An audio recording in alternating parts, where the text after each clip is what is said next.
let me introduce myself. Hi, my name is Elijah, but you can call me Lay.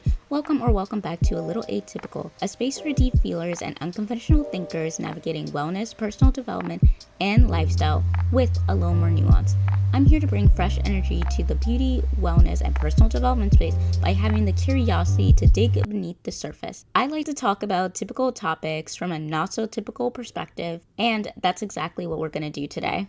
This episode will be a continuation, a part 2, if you will, of My Dreams Depend on Me and the reality, essentially, of building your dream life. Last week, we got up to March, so basically quarter 1, and honestly, I didn't think that it would be that long of an episode, but it was an hour long, and I was not even anywhere near done. I decided it would just be better for everyone if I broke it up. So last week, quarter 1, this week, quarter 2. Honestly, I'm just going to jump right in right here. April, of course, was the start of quarter 2 for me. I hit an emotional wall in March. So I went into April with the full intention to just readjust, but I had to sit with myself, remind myself that I did not want to spiral again. I think it was a few years ago I talked about spiraling and burning out, and I was just like, we're not doing that. We are taking our time to regroup.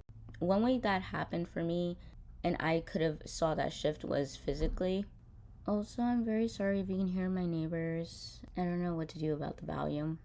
Anyways, one way I could see that shift was through my physical health. As I said, I was focusing mainly on steps. I did try my best to strength train when I could, but honestly, I can't remember the exact exercise I did, so that's why in these episodes you'll hear me talk more about steps. My steps went back up to 16,297 as my average. Just so you guys know, I'm not saying my step count in a way to brag. It is just the most measurable way to talk about my health changes in a way that I don't think is as, triggering to people. Some people talking about weight and energy units is a little more triggering. But besides that, my step goal is honestly my most quote-unquote mini way to prove consistency to myself. When I keep that promise, it motivates me because it is tangible evidence that I can show up for myself, which ultimately is tangible evidence of growth and change. But if I was being truthful internally during April, I was all over the place. This was also the month I started therapy because even though some things were moving forward, my frustrations were still heavily felt, especially around career and the lack of permanence. I knew I needed a bit more emotional support, and I wasn't getting that from family, and I think with friends, it was harder for them to see my perspective. It really helped with that area because I knew that better habits wasn't the issue for me at that point. And yes, of course, better habits are important. I'm not going to lie and say that I think it's the most solidifying thing when you are on your wellness and health journey and everything. Like the habit part and the mindset, I would say, are the most foundational things. But sometimes in order to keep doing something and to change those habits, you need to understand the reason why you struggle with them in the first place, why there's resistance, why there is negative emotion towards something. So it kind of pushes the habit to be better itself. And besides that, I also think that's why when I was reading a lot that month, obviously I was reading a lot all year, but specifically this month, I went even deeper into books and audiobooks, not in a performative, intellectual way, but in a way that I just needed something to hold my attention beyond that thing I was working on with therapy, so my mind didn't swallow me and make me backtrack. So reading in a weird way was a distraction in a sense, but not in a unhealthy distraction way. It was also at the same time a tool, and I found myself paying closer attention to certain themes, structures, and characters because it gave my brain somewhere to go and pathways so I just don't fall into the pattern of anxiety. Books I've read and what they brought up for me, starting off with Notes of an Execution. Most of my book club didn't like this one, which part of me did get because the topic just wasn't for everyone. But like I discussed with my friend, I really enjoyed it. She read it too. And what we talked about a little bit is the way it's centered women impacted by him was very unique. And okay, as someone who is interested in writing maybe someday, I did find the structure, like I liked it and also hated it at the same time. That's more of, it was so airy, but I also think it added to the experience of being a reader. It showed his POV in second person, and if you don't know what second person is, that's just when you use you when in the sentence format, just like first person is I, third person it's he, she, they, and you also had the women in that book's perspective in third person. This is a point where my friend that I talked to kind of disagreed with me, but the only thing I did wish was I would love to see how privilege would have changed the story, like him having it. But as my friend pointed out, that it was the author went and used the more common background, but I just think the story would have been very interesting from a different background, just because it just felt way too textbook, but I guess it does come close to a lot of incidents. And kind of back to the structure, I honestly did kind of hate hearing him every time he spoke. And even though I thought it was a very unique trait of the book, his perspective irritated me every single time. Next book I read was called The Mad Wife. I started in March, but since I finished it in April, I counted it towards an April read. To sum it up, it was a woman named Lulu trying to perform suburbia and motherhood in the 1950s while things in her inner world was causing her to disconnect from her, I guess, quote unquote, wifely duties at the time. It was actually a really interesting book. It was kind of slow, but you have to give it time to build up. But for me personally, I stayed for how it honestly captured things like resentment, longing, honestly, the narration, and how her emotions were represented was the thing that caught my attention. And I did not have the physical copy of the book. So the audio book and whoever was reading that book, it was just a very good reading experience, and it made me want to buy the physical copy of the book. Same with Notes of Execution. Those are two books that I plan to purchase next.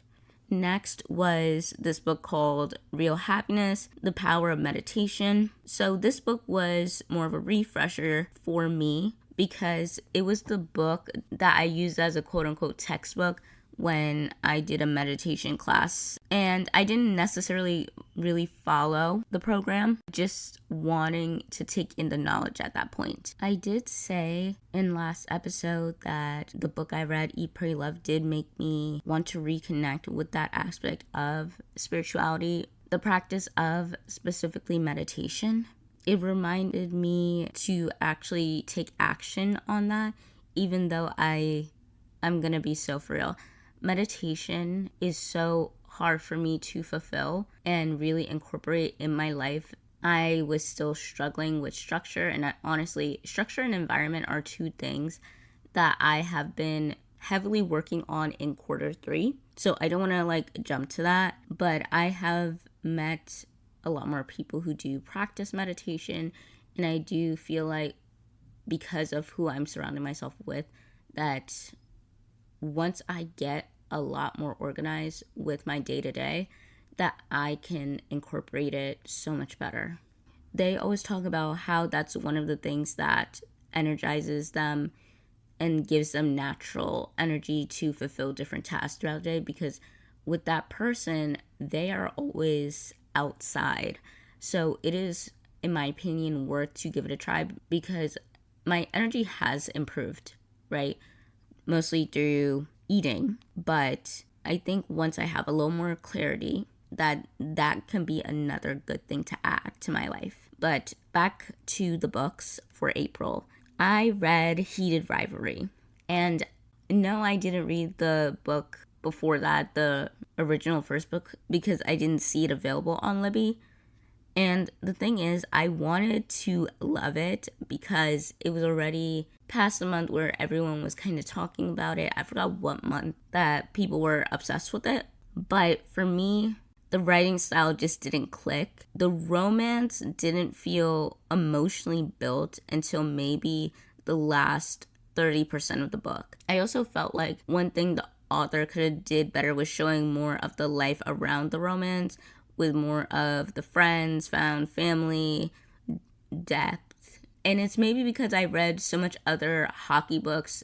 Granted, they were heterosexual hockey books. I do think one reason why I do like hockey stories, like whether it's like Icebreaker, like the Icebreaker series, or even though people are gonna probably disagree with this, but even like the Off-Campus series and like all the other series to follow from her, that one thing they do really well is, yes, there is romance and spice, but there was also so much more life around them. And I just feel like I didn't see them talk enough or evolve emotionally enough in the story. But maybe that's just my interpretation of the physical book, but I wanted to love it more, but it was just hard. The last but not least we read, this is a book club book, was The Stranger. But anyways, in my opinion, it was pretty mundane at first, but at the same time, it was a very good parallel after reading Notes of an Execution, because that was the book that followed for book club shortly after. And in general, it made me think about how totally different people can still land in the same outcome. And also during that the book club session, I did realize I misread the incident that led to part 2, which makes me want to reread in a physical copy. April was also the first month. I guess I could say August is now the second month, but April was the first month I really changed my original posting schedule and started experimenting with the different theme of the month approach for the content I originally wanted to go all in. I originally wanted to go all in on financial insecurity because, at least in my life, it was affecting more than just money. It was affecting how I was moving through life. But the topic, as I said, felt so raw that I didn't want to talk about it from a place of fresh emotion. I wanted to zoom out and shift to something more bigger picture, so I just ended up talking more about my goals and going back to it and revisiting, I guess, kind of in the same way I'm doing now. I think at that point I really needed it. The biggest internal shift that was happening underneath all of that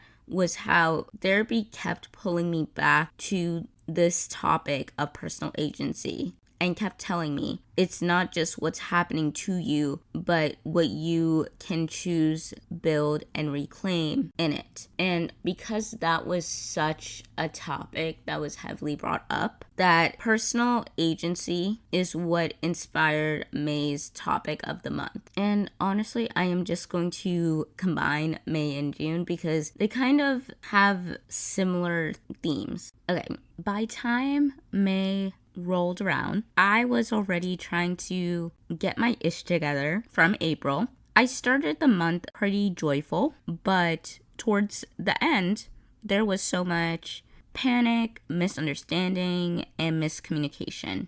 Underneath all this constant worry, I still wasn't finding anything permanent.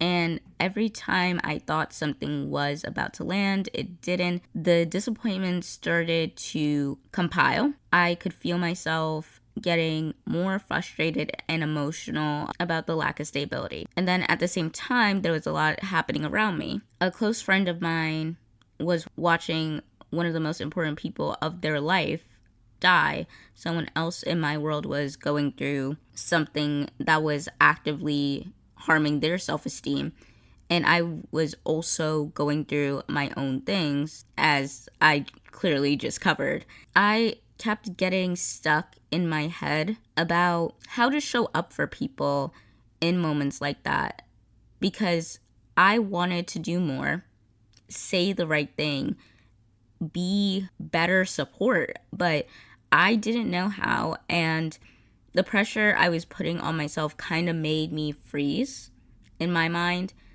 But one of the few things I did keep consistent during that time, even while I was emotionally all over the place, was again my health basics.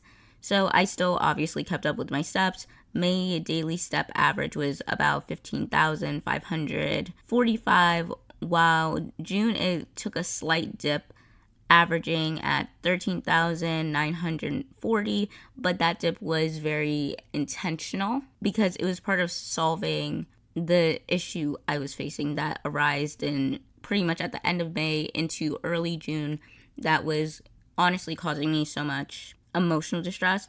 And of course, I continued to primarily eat foods at home.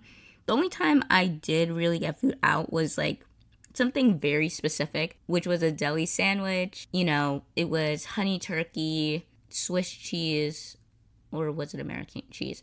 I don't know if they did Swiss cheese, but Swiss cheese on a sandwich is actually my favorite. This was before the outbreak, so lettuce, tomato, mayo. Just a very simple sandwich. And it was maybe like twice. And doing so and holding on to those habits was proof to myself that even when I was literally going through it emotionally and everything felt so loud, that regardless, I'm keeping promises to myself.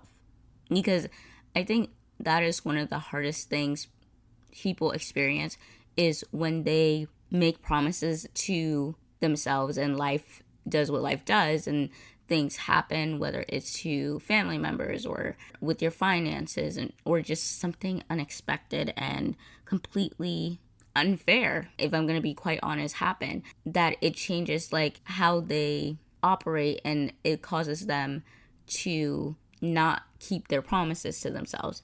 But one thing I was really feeling is that, and I kind of realized this, that if things are already happening beyond my control, I just have to keep doing the things that was within it. Because if I let myself not fulfill those promises that I made to myself before this year started, on top of things just not happening the way I've been planning for, praying for, I would just feel so much worse. I don't know how to explain it because I do get it. But then one thing I realized is by not doing the things, it makes me feel a billion times worse. Even among these months where I was just, I was emotionally going through it, I still found pockets of enjoyment, you know.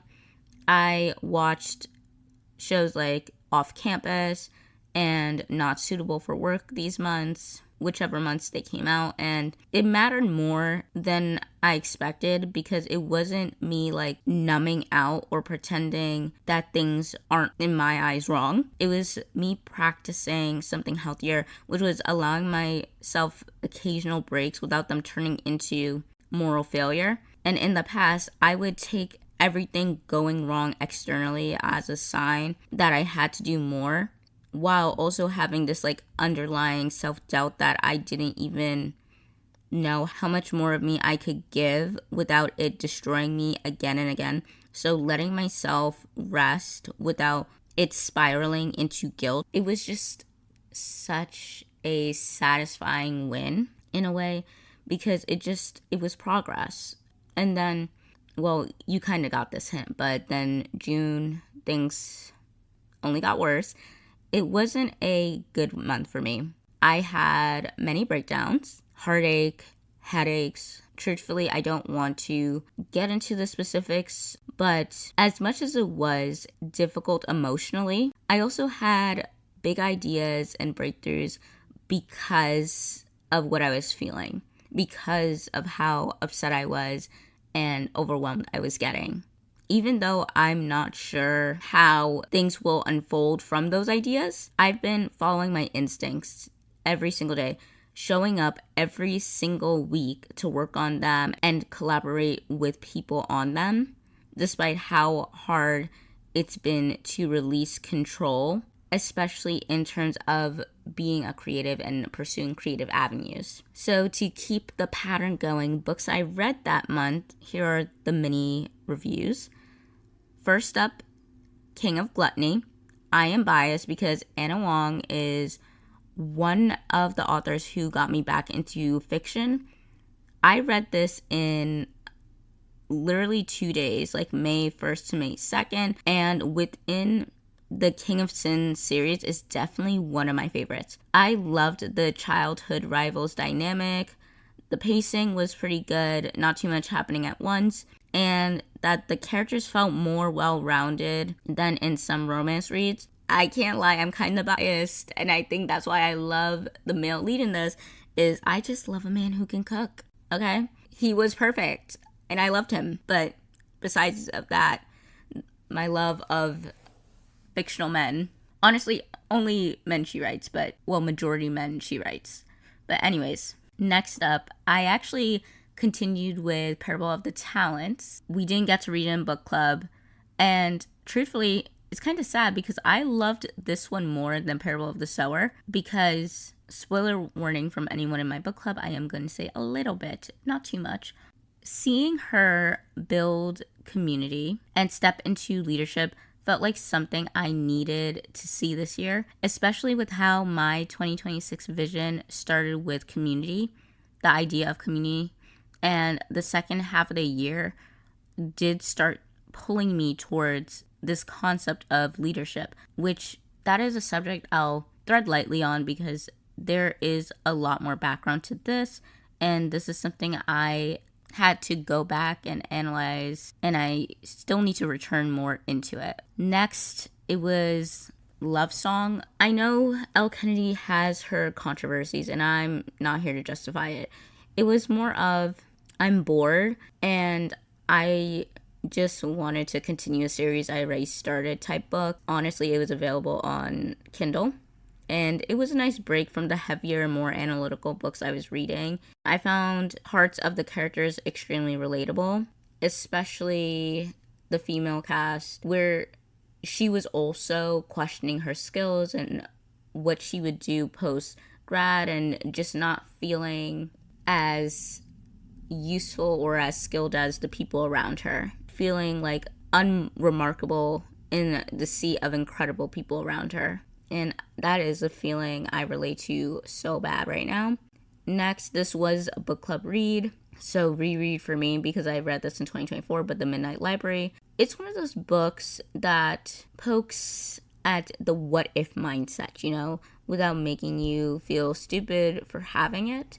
And I think I did need it to read again, and it did inspire some of the posts I made in when I was struggling. Next up was Badass Habits. The message in this book isn't completely different from Atomic Habits, if I'm going to be honest, but I did appreciate that it had a specific 21-day structure, which can be more helpful if you need something with a bit more of a concrete roadmap. And I also felt like it was less psychology based and a little more spiritual. And while I don't necessarily think I needed that to like take in the lessons, but I am just saying if someone else needed like that type of foundation, maybe they would resonate more with this book than Atomic Habits. While if someone resonates more with the science aspect, they will probably prefer Atomic Habits over this book. Next book was The Girl Who Fell Beneath the Sea. So it was basically a Korean folktale retelling. It had fantasy elements though, so I'm not exactly sure where it falls if it was more fantasy, but in general it had me thinking about the relationship between humans and the divine, spirit world, ancestry, sacrifice, and what it means to be chosen. I'm not sure if I really enjoyed it. I have a hard time with fantasy books. The next book I wanted to mention was We, which was a dystopian read. So it was in a cold, controlled setting, and it was a little unsettling in a way that makes you think about society more than the characters themselves. But it did also sprinkle in like interpersonal relationship things, but I don't really enjoy that in a dystopian society. And the last one I read for that month combo was The Bell Jar, which was heavy and haunting if you know anything about it. And I did talk briefly about Sylvia Plath and her controversies, but it was one of those books I was very curious about. So I read it. I did see the problematic things within it, and I also understood why people recommend it and how and why they connect to it, mostly in terms of the mental health issues. And I can't deny that the writing style itself is very hauntingly beautiful. Outside of books, I found out something that genuinely, I don't know, whenever I say that word now, I laugh, but genuinely hurt, especially because I thought an ongoing situation would finally be done because of something they did in April, at the end of April. The thing that hurt me wasn't even an argument, it was just a long strand of confusion, a push and pull dynamic where one person kept moving like a coward, and I just didn't want to participate in that dynamic anymore. So I made the effort to address it. I asked why they took a specific action because their behavior didn't make sense, especially from what I learned. And for a while, they did stop doing that behavior. Well, until maybe yesterday I saw them doing it, but they did stop doing that behavior, but they also didn't address anything and ignored me trying to address things. And in truth, that's when something in me shifted because I checked out. I did my part by trying to communicate, and if someone wants to keep playing games, they can play with someone who has the tolerance for it. And honestly, that is the likely scenario. But I'm relieved that all that has concluded, at least inside of me, because obviously there may be things I never get the answer to. But because it was something that had been taking up space in my mind for years, it just finally became very clear that it's just not mine to carry anymore. And that mental energy can go to the new bonds I've been building this year and the passion project I've been pouring myself into. So that's the beautiful thing about everything. And now, currently, July/August, which I am calling my realignment and shift era, because coming into July/August, this is why I've been thinking so much about realignment, and I'm proud of myself for the parts of 2026 so far, but I also feel like my approach has been a little too soft for what I need right now. And yes, I'm technically in quarter 3. Being in quarter 3, it kind of feels like a less planned version of quarter 1, where there's still a lot to do and the energy is back, and I can just feel so much momentum returning. And upon doing this reflection, if I had to pick, I enjoyed quarter 1 so much more than quarter 2. There was so much excitement for the year and doing the different things, while quarter 2 felt like survival. But I feel like in quarter 3, I'm appreciating those things and taking it to a next level because of the survival feeling of quarter 2. And that comparison has been forcing me to be honest about what I actually need right now. And obviously, I don't need another rebrand. I don't need to switch my personality. I just needed to see how I was holding myself back. And just to clarify, I'm not anti-softness. I'm a Cancer rising. I can't be anti-softness. And I'm also Libra, sun, and multiple placements. I love grace. I love ease. I love gentleness. But I've been swinging between being super, gentle with myself and then trying to add structure and ending up being too strict with myself, which causes me to burn out. But the shift I'm making now is realizing that softness and structure aren't opposites. It's not this or that. It's this and that, just different percentages depending on the season I'm in. So what I'm focused on for the rest of the year, redeveloping my self-concept via the Destiny Matrix. This is the one I found the most confusing, but I kind of find it fascinating. Astrology, of course. Human design, I know a little bit about, but not too much. Subjects I'm interested in general is leadership, organization, and presence. Books that I'm currently reading / working through / recently finished is 1984. That was finished. I'm Medusa. I finished that one. Lilith, I did start to read, but I ended up returning it back into the Libby app because it just didn't feel right for me at this moment to continue. The Queen of Sugar Hill, I talked briefly about that earlier this year. I just didn't finish it either. 101 Essays, also didn't get to finish it. You Are a Badass Every Day.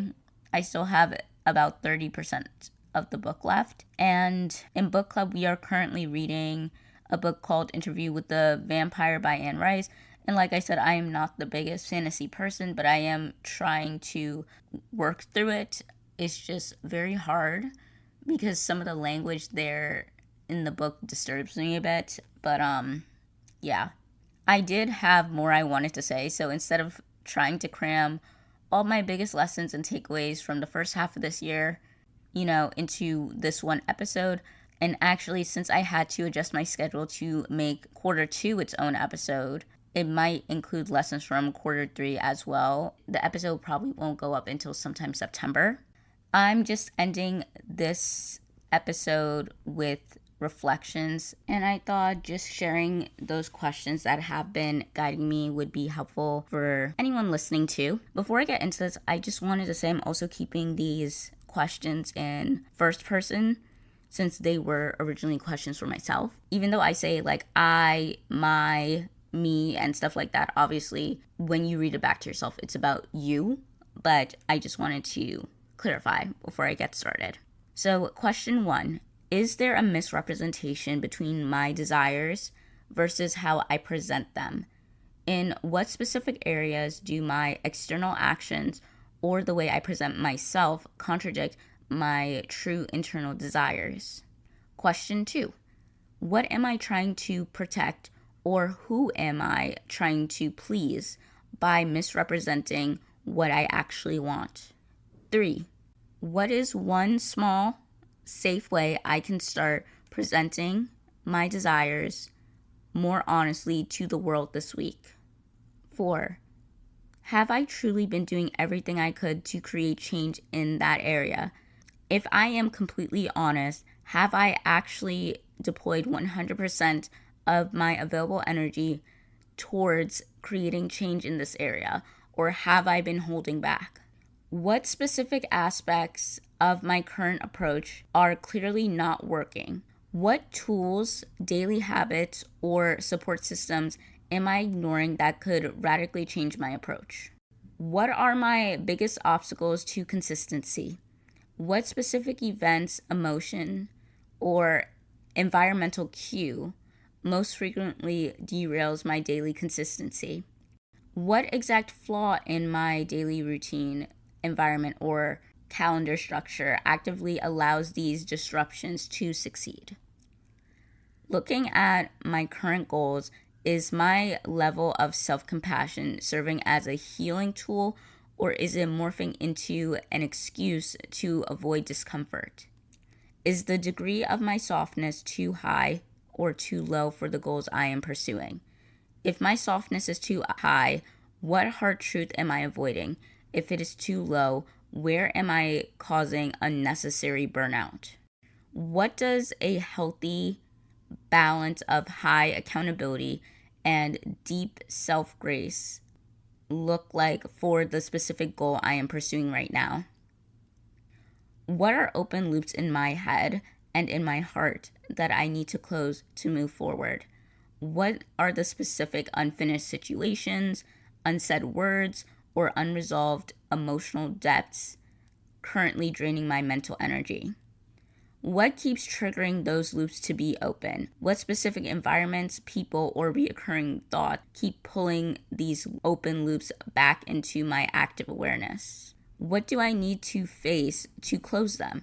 What uncomfortable truth, loss, or apology do I need to fully face and accept in order to finally close these loops for good? How do I view and navigate the overall process of becoming in general?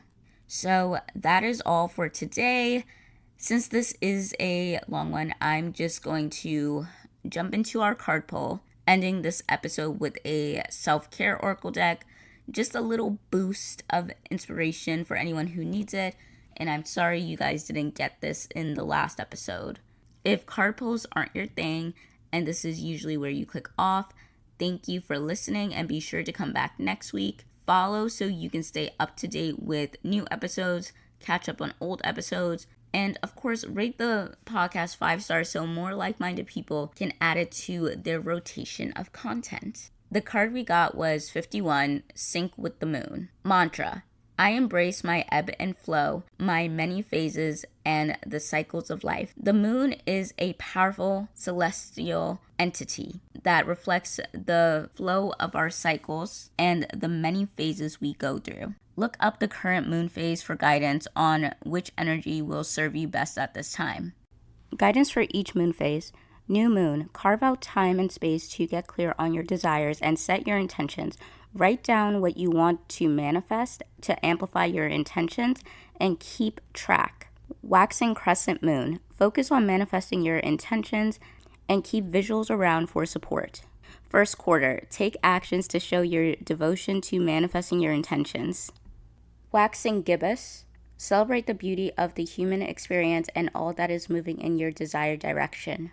Full moon, take note of how your intentions have manifested, reflect with gratitude, and let go of what is no longer serving you. Put your crystals and sacred belongings outside under the moonlight for recharging and cleansing. Waning gibbous, clean house and continue releasing what is no longer serving you. Third quarter, connect with the natural world and let your awareness be drawn to the divine beauty of life's cycles and timelines. Waning crescent, cleanse the energy and reflect with gratitude on the cycle that's coming to a close. Throughout this moon cycle, track how you're feeling, notice how your energy waxes and wanes, and how your sexual appetite fluctuates. Also, if you're a woman and in your bleeding years, track the moon phase that's present when your menstrual begins and ends. This is a beautiful exercise to do over the long term so you can see more trends in how your cycles relate to those of the moon. Be sure to keep an eye out for a local moon gathering you can join or if there isn't one in your area, host one. Journal prompt. After spending a month tracking your energetic, sexual, and other cycles throughout the moon phases, what has been illuminated for you? And that's all for today. Thank you for tuning into today's episode of A Little Atypical. If you found this helpful, don't forget to subscribe and share this with someone who might need to hear this message. Remember, view the description box where you can find important links such as the one to my website where there is so much more bonus content, and of course the one to my Substack. I have taken some time off, and actually yesterday I posted a just quick updated newsletter because I want to start posting again on Substack starting Wednesday, August 19th. But since I am moving so much of my content from its host site, and one of the reasons why I decided that I want to slowly leave that site is because they started to incorporate so much AI into the host site that when I am moving my content, it comes up as AI written, which it isn't. AI assisted with grammar from Grammarly, yeah, but since Substack has started that new feature, it's been very, I guess, frustrating because I don't want those allegations on me that my content is AI when it's not. So I just took the initiative to write an entire post, not necessarily about like that, but like how the use of AI assisted versus AI in a workflow is different for everyone. Because that's the thing. I see it, because AI is a tool, I see it as very neutral, but I also see how it could be used in a dangerous way. Like, even I think recently they said they made a disease. It wasn't like infectious, but they created a disease with AI, which is insane. But I digress. And that's what I mean when I say a tool could be used for things like that, extremely dangerous things. And it could be used for something as simple as restructuring a text via grammar. You know what I mean? Or helping someone who may not have English as their first language translate it so they have the same opportunities to have their work shown to other places that may not speak their initial language. I don't know. I did an entire blog post about AI in the creative space, but this post I called Creativity Under Capitalism. The point was, even though I kind of rambled, was to show that in some ways people are inauthentic, and the use of AI isn't even the only way many people are kind of forced into inauthenticity, because that is the top argument with people against AI. However, and I can also see it because I don't think anything like a full idea should be taken from AI and generated, because I'm against generating like images and stuff like that. But in terms of the digital world, if you put it in to see like how to improve your SEO, because a small creator can't, or a small business owner can't hire SEO specialist or AEO specialist or a GEO specialist to fulfill their goal, I think that's a different story. Anyways, I just wanted to give a quick update, and really now is truly that is all for today. Until next time, have a good day, evening, or night, and obviously stay authentically atypical and ask a lot of questions. Okay, bye.